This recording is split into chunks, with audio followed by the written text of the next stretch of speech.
26/11 मुंबई हल्ल्यातील आरोपी दहशतवादी डेव्हिड हेडलीची उलट तपासणी संपली आहे। अबू जुंदालचे वकील वहाब खान यांनी हेडलीची उलट तपासणी घेतली। उलट तपासणीच्या चौथ्या दिवशी डेव्हिड हेडलीने अनेक धक्कादायक खुलासे केलेत। या सुनावणीत इशरत जहांच्या मुद्द्यांवर वहाब खान आणि विशेष सरकारी वकील उज्ज्वल निकम यांच्यात चांगलीच खडाजंगी झाली। अबू जुंदालचे वकील वहाब खान यांनी इशरतच्या विषयी हेडली सांगत असलेल्या गोष्टी हेडलीच्या एनआयएने घेतलेल्या जबाबात कुठेच नाहीयेत असा दावा केला। पण मी इशरत बाबत एनआयएला सांगितलं होतं, त्यांनी का लिहिलं नाही हे मला माहीत नाही अशा शब्दात हेडलीनं वहाब खान यांना उत्तर दिलंय।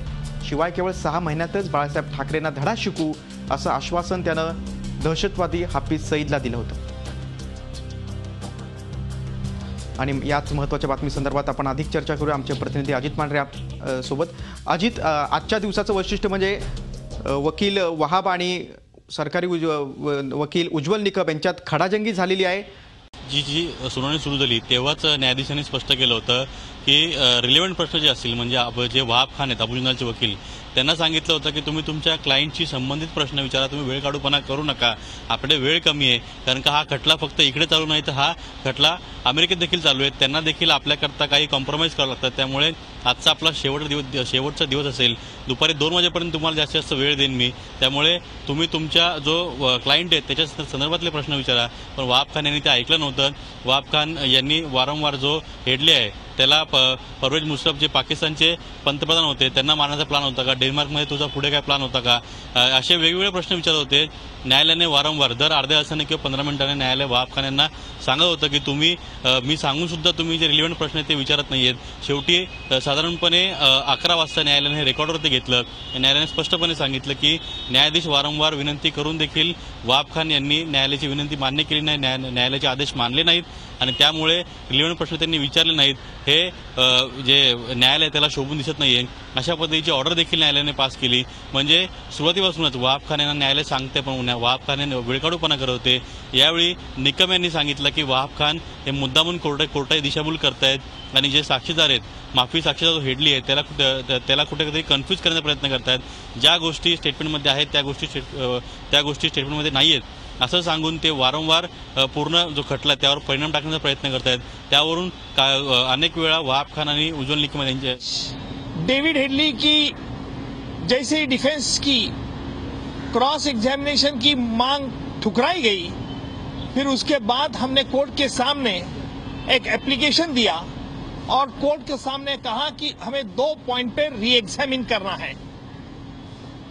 बचाव पक्ष के क्रॉस में डेविड हेडली ने कहा था कि मैंने न्यूक्लियर एटॉमिक सेंटर को विजिट किया था, तो हमने बताया कि कौन सा न्यूक्लियर एटॉमिक सेंटर था। उसने कहा कि बाबा एटॉमिक रिसर्च सेंटर। दूसरी बात भी उसने ये कही थी कि लश्कर में एक वुमेन विंग है, लेकिन ये बात उसने ये भी कही कि वो वुमेन विंग लश्कर में जो आतंकवादी मारे जाते हैं, जो उनको आतंकवादियों के मैरिजेस की इसके बारे में, वो इसलिए वुमेन विंग है।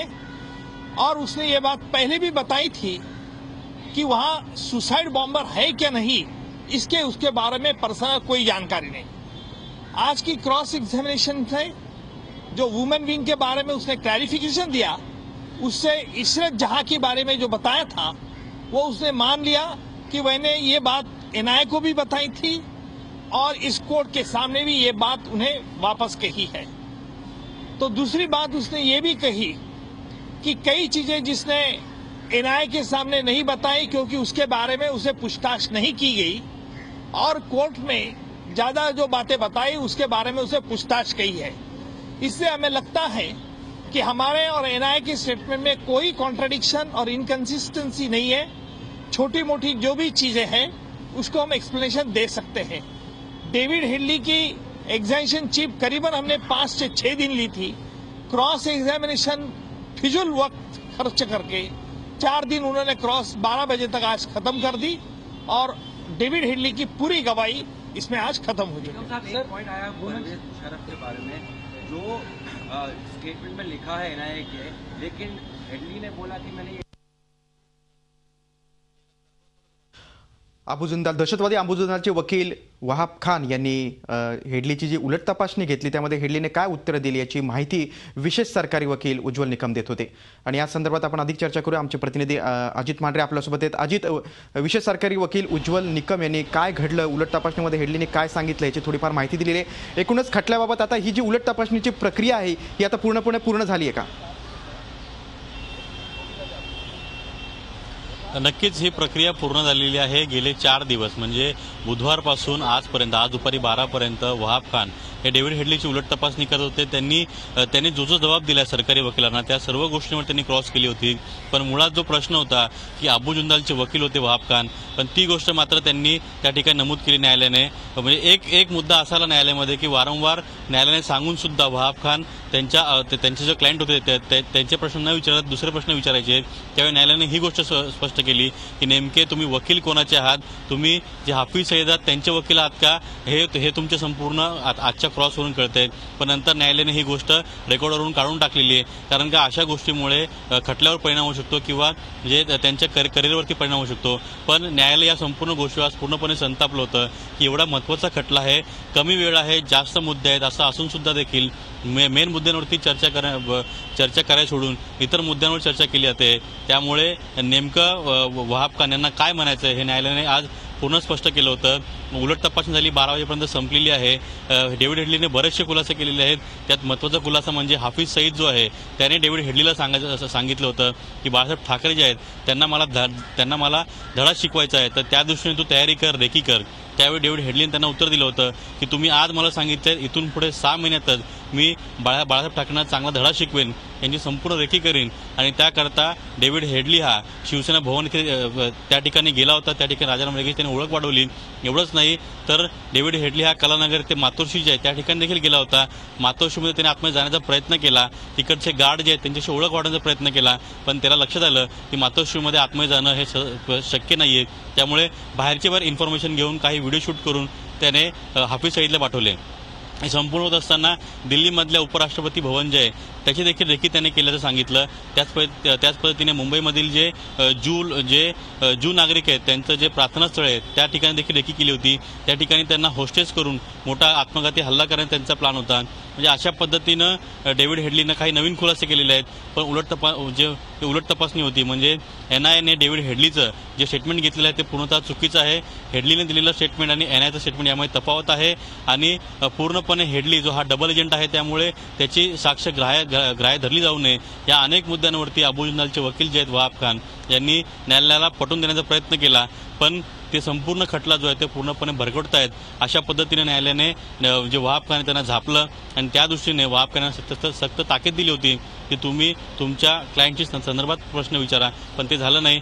शेवटी आज उलट तपासणी संपलेली आहे. उलट तपासणी संपल्यानंतर 2 मुद्दे जे उलट तपासणी समोर आले. एक म्हणजे जे ऑटोमिक एनर्जी होते त्या कुठल्या ठिकाणांची डेव्हिड हेडलीने रेकी केली होती तो एक मुद्दा आणि LIDची महिला विंग आहे तो एक मुद्दा.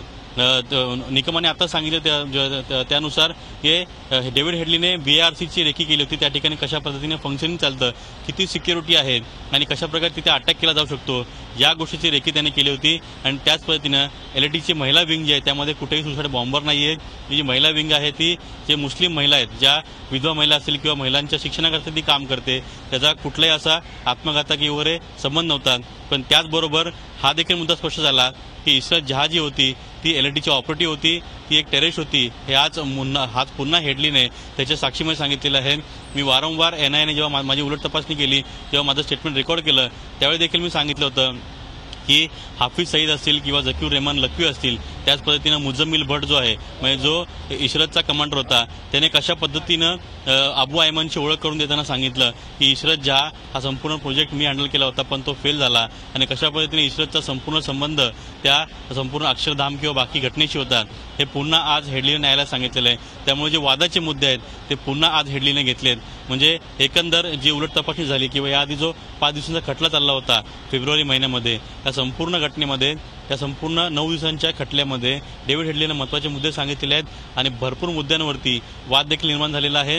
आणि अशा पद्धतीनं जी संपूर्ण जी उलट तपासणी होती हा जो खटला आहे म्हणजे तसं म्हणायला गेलं तर उलट तपासणी आणि त्याची साक्ष या दोन्ही आता पूर्ण झालेल्या आहेत. नक्कीच अजित, दहशतवादी डेव्हिड हेडलीचा जबाब असो किंवा गेल्या 4 दिवसात जी उलट तपासणी झाली आहे त्याच्यामध्ये त्यांनी दिलेली माहिती असो, याच्या सर्व प्रकारामध्ये, या सर्व माहितीमध्ये पाकिस्तानचीच काळी बाजू समोर आलेली आणि त्याचाच कुठेतरी आपल्या तपास यंत्रणा, भारतीय तपास यंत्रणांना त्या खटल्यामध्ये कुठेतरी फायदा होणार आहे. तुम्ही दिलेल्या सविस्तर माहितीबद्दल धन्यवाद.